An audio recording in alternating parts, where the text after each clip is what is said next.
बच्चों नमस्कार। बच्चों आज हम कक्षा 10वीं गणित में अनुपात एवं समानुपात रेशो एंड प्रोपोर्शन पढ़ेंगे। आइए देखते हैं बच्चों।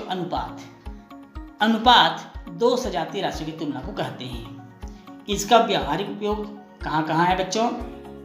दो या अधिक टीमों के प्रदर्शन की तुलना करने में, दो या अधिक भूखंडों के क्षेत्रफलों की तुलना करने में, दो व्यक्तियों अथवा मशीनों की कार्यक्षमताओं की तुलना करने में, वस्तु को दो या अधिक अनुपाती भागों में बांटने में, छात्रों के विभिन्न विषयों में प्रदर्शन की तुलना करने में, व्यापार में लाभ अथवा हानि की तुलना करने में आदि जगहों पर अनुपात का हम व्यवहारिक उपयोग देखते हैं। अब आइए देखते हैं बच्चों, अनुपात का क्षेत्रमिति में क्या उपयोग है। किसी ठोस के विभिन्न अवयव जैसे क्षेत्रफल, परिमाप, परिधि, आयतन, त्रिज्या आदि की तुलना में अनुपात बहुत उपयोगी है। जैसे वर्ग की भुजा एवं परिमाप में हम अनुपात मालूम करना चाहते हैं तो कैसे मालूम करेंगे? वर्ग की भुजा एवं परिमाप, मान लीजिए वर्ग की भुजा ए है, वर्ग की भुजा को हम क्या मान लें? ए मान लें, तब उनकी भुजा ए हो जाएगी और उनका परिमाप 4 गुणित भुजा होती है।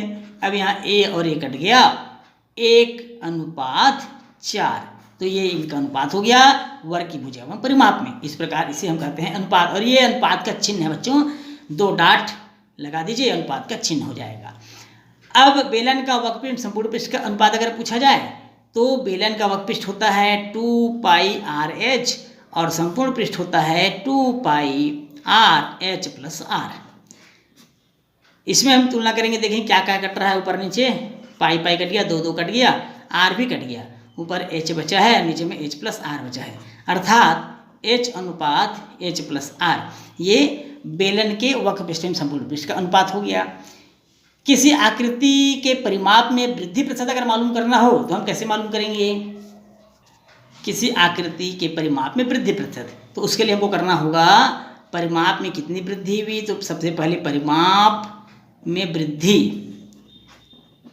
पूरे का बटे मूल परिमाप जो वृद्धि होने से पहले था, फिर गुणा कर देंगे हम 100 का।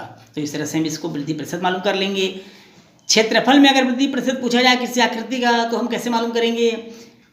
यहाँ पर क्षेत्रफल में वृद्धि अगर पूछा जाए तो उसका हमको निकालना होगा। सबसे पहले लिखेंगे क्षेत्रफल में वृद्धि कितनी हुई, तो क्षेत्रफल में वृद्धि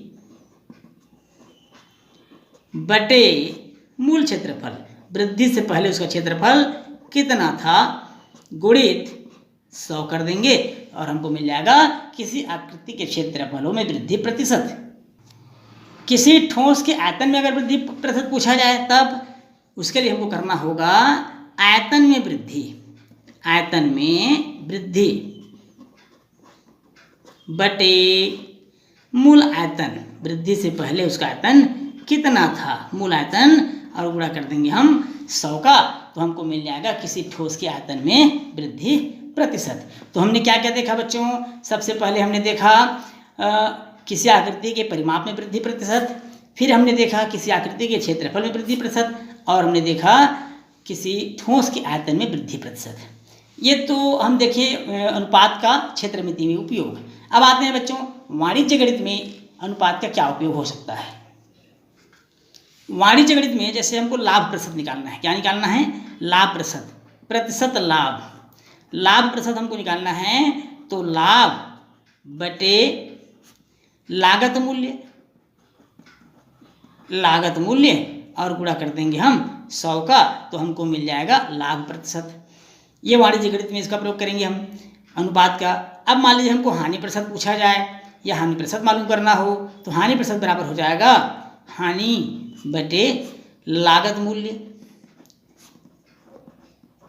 गुणित 100। इस तरह से हम हानि प्रतिशत मालूम कर सकते हैं। मान लीजिए वेतन वृद्धि प्रतिशत हमको मालूम करना हो, तो वेतन वृद्धि कैसे मालूम करेंगे? वेतन वृद्धि प्रतिशत, तो वेतन वृद्धि प्रतिशत मालूम करने के लिए कितना वृद्धि हुआ, अर्थात वेतन में वृद्धि बटे मूल वेतन, उनका पूर्व वेतन कितना था वृद्धि से पहले, और गुणा कर देंगे हम 100 का। इस तरह से हम वेतन वृद्धि प्रतिशत मालूम कर सकते हैं।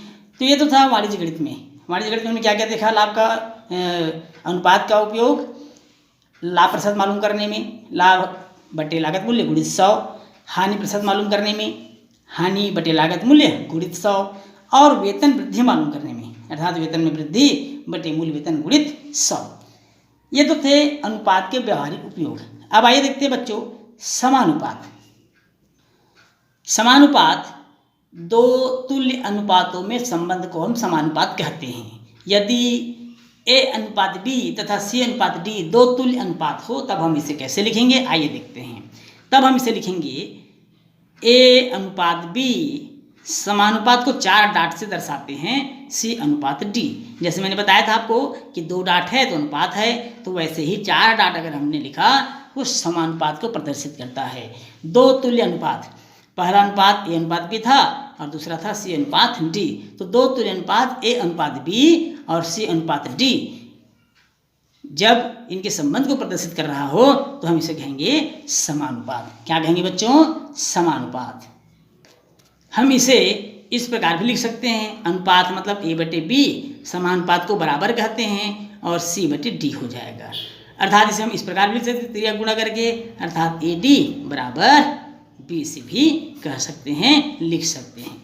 तो इस तरह समानुपात को हम बराबर से प्रदर्शित करते हैं और अनुपात को भाग से प्रदर्शित करते हैं। तब ABCD को हम कहेंगे समानुपातिक। ABCD क्या कहलाएगा, यहाँ पर समानुपाती कहा जाएगा। इसमें A व D को चरम पद एवं B व C को मध्य पद कहेंगे। A व C को चरम पद, देखिए A व D को चरम पद, A व D को चरम पद, B और C को मध्य पद कहते हैं। अब हम आते हैं मध्यानुपाती। यदि A अनुपात B अनुपात C हो, मान लीजिए A अनुपात B अनुपात C हो, तो B को A और C का, B को A और C का हम मध्यानुपाती कहेंगे। अर्थात हम इसे लिख सकेंगे B² बराबर AC, B² बराबर AC कहेंगे, या हम ऐसा भी कह सकते हैं B बराबर करणी AC। इस तरह से हम इसे प्रदर्शित करते हैं मध्यानुपाती को। अब आते हैं बच्चों तृतीयानुपाती। यदि A अनुपात B अनुपात C हो तो C को हम कहेंगे तृतीयानुपाती। जैसे A अनुपात B अनुपात C है तो इस C को हम कहेंगे A और B का तृतीयानुपाती। इस C को क्या कहेंगे हम, A और B का तृतीयानुपाती कहेंगे। हम इसे कैसे लिखेंगे, A बटे B अनुपात समानुपात P बटे C। हम बीच वाले को 2 बार लिख लेते हैं, अर्थात ये हो जाएगा B² बराबर AC। अब हमको C निकालना है, तृतीयानुपाती का निकालना है, अर्थात B² बटे A हो जाएगा। इस तरह से हम तृतीयानुपाती मालूम कर सकते हैं B² बटे A से। अब आते हैं बच्चों चतुर्थानुपाती। यदि ABCD इस प्रकार हो कि A अनुपात B समानुपात C अनुपात D, तब हम D को हम कहेंगे चतुर्थानुपाती। क्या कहेंगे बच्चों, D को चतुर्थानुपाती। हम इसे लिख सकेंगे A बटे B बराबर C बटे D, ऐसा लिखेंगे हम। A बटे B बराबर C बटे D लिख लेंगे, अर्थात AD बराबर BC हो जाएगा, तिर्या गुणा कर देंगे। अब हमको निकालना क्या था, चतुर्थानुपाती, D निकालना था, तो D बराबर हो जाएगा BC बटे A। इस तरह से हम चतुर्थानुपाती ज्ञात कर सकते हैं। बच्चों अब हम देखते हैं सतत समानुपात। सतत समानुपात, कई राशियाँ, मान लीजिए कई राशियों में आपका ABCDE, इस तरह से ABCDEF, ये इस तरह से बहुत सारी राशियाँ हैं। कई राशियाँ इस प्रकार हो कि A बटे B बराबर B बटे C बराबर C बटे D बराबर D बटे E बराबर E बटे F dot dot dot dot, इस प्रकार हो तो यही राशि हमारा कहलाता है सतत अनुपात। क्या कहेंगे बच्चों इसको हम, सतत अनुपात। अब हम आते हैं व्युत्क्रमानुपात। यदि किसी अनुपात में एक राशि मान लीजिए x है, एक राशि x को कम करने पर दूसरी राशि मान लीजिए हमने y मान लिया, एक राशि x को कम करने पर दूसरी राशि y बढ़ता हो, अथवा एक राशि x को बढ़ाने पर दूसरी राशि y कम होता हो या उसका मान कम होता हो, तब इनका अनुपात व्युत्क्रमानुपाती संबंध के रूप में लिखे जाते हैं। किसके रूप में लिखे जाएंगे, व्युत्क्रमानुपाती। जैसे x का व्युत्क्रम हो जाएगा 1 बटे x और y का व्युत्क्रम हो जाएगा 1 बटे y। तो इस तरह से इसे हम कहेंगे व्युत्क्रमानुपात, अपोजिट, उल्टा। जैसे एक उदाहरण से समझते हैं, जैसे साइकिल की चाल बढ़ाने अथवा घटाने पर तय दूरी में लगा समय घट भी सकता है अथवा बढ़ सकता है। जैसे साइकिल की चाल बढ़ा देंगे तो हमको पहुंचने पर समय कम लगेगा, और चाल अगर हम कम कर देंगे तो पहुंचने पर समय हमको ज़्यादा भी लग सकता है। किसी कार्य के पूर्ण करने में लगा समय, कार्य को करने में लगे व्यक्तियों की संख्या घटाने पर अथवा संख्या घटाने पर कार्य करने में ज़्यादा समय लगेगा, और व्यक्तियों की संख्या को अगर हम बढ़ा दें तो कार्य करने में हमको कम समय लगेगा। यही कहलाता है व्युत्क्रमानुपात। अब आइए देखते हैं बच्चों प्रश्नावली 1। 100 मीटर की दौड़ में राम 12 किलोमीटर प्रति घंटा की गति से दौड़ते हुए श्याम को 5 मीटर पीछे छोड़ देता है और पीछे छोड़कर जीत लेता है। श्याम की गति कितनी थी हमको बताना है। एक बार और सुनेंगे बच्चों प्रश्न को। 100 मीटर की दौड़ में राम 12 किलोमीटर प्रति घंटा की गति से दौड़ते हुए श्याम को 5 मीटर पीछे छोड़ दौड़ जीत लेता है। श्याम की गति कितनी थी? श्याम की गति कितनी थी? प्रश्न में दिया है दूरी, दूरी बराबर 100 किलोमीटर। कितना दूरी दिया हुआ है बच्चों? 100 किलोमीटर। राम की गति कितनी है? ध्यान समझिएगा बच्चों, राम की गति है, राम की गति 12 किलोमीटर प्रति घंटा दिया हुआ है। राम गति कितना दिया हुआ है? 12 किलोमीटर प्रति घंटा। चूंकि जब राम दौड़ जीत लेता है तब वह श्याम को 5 मीटर पीछे छोड़ देता है, अर्थात हम जब 5 मीटर पीछे छोड़ देता है अर्थात श्याम 100 ऋण 5 बराबर 95 किलोमीटर ही दौड़ पाता है, दौड़ पाता है। अब पूरे दौड़ में राम द्वारा लिया गया समय हम मालूम कर लेते हैं। पूरे दौड़ में राम द्वारा लिया गया समय, राम द्वारा लिया गया समय, राम द्वारा लिया गया समय, समय बराबर होता है बच्चों, सूत्र है दूरी बटे चाल। ये समय का सूत्र होता है दूरी बटे चाल। दूरी था 100 किलोमीटर जो प्रश्न में हमको दिया हुआ है, और चाल था उसका 12 किलोमीटर प्रति घंटा। अर्थात जब इसको हम भाग करेंगे बच्चों 4 से, 4 25 100 होता है और 4 या 12, अर्थात 25 बटे 3 घंटा।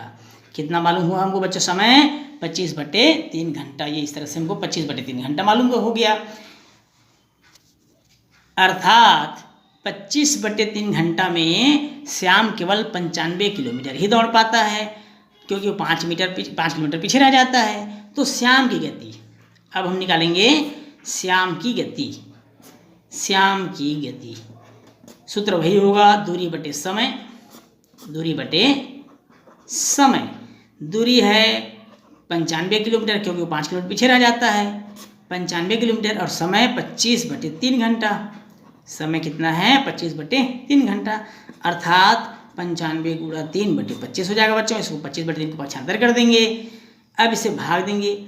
ये हमको मालूम हो रहा है किलोमीटर प्रति घंटे में चाल, या उसकी गति मालूम हो रही है। 95 गुणा 3 करेंगे, 95 गुणा 3 करने के बाद 25 से हम भाग करेंगे तो हमको मिलेगा 11.4 किलोमीटर प्रति घंटा। कितना मिलेगा बच्चों? 11.4 किलोमीटर प्रति घंटा। अब हमारा प्रश्न क्या था कि 100 मीटर की दौड़ में राम 12 किलोमीटर प्रति घंटा की गति से दौड़ते हुए श्याम को 5 मीटर पीछे छोड़ दौड़ जीत लेता है। तो श्याम की गति कितनी थी? तो श्याम की गति हमको कितना मिला बच्चों? 11.4 किलोमीटर प्रति घंटा। ये क्या है? हमारा आंसर है।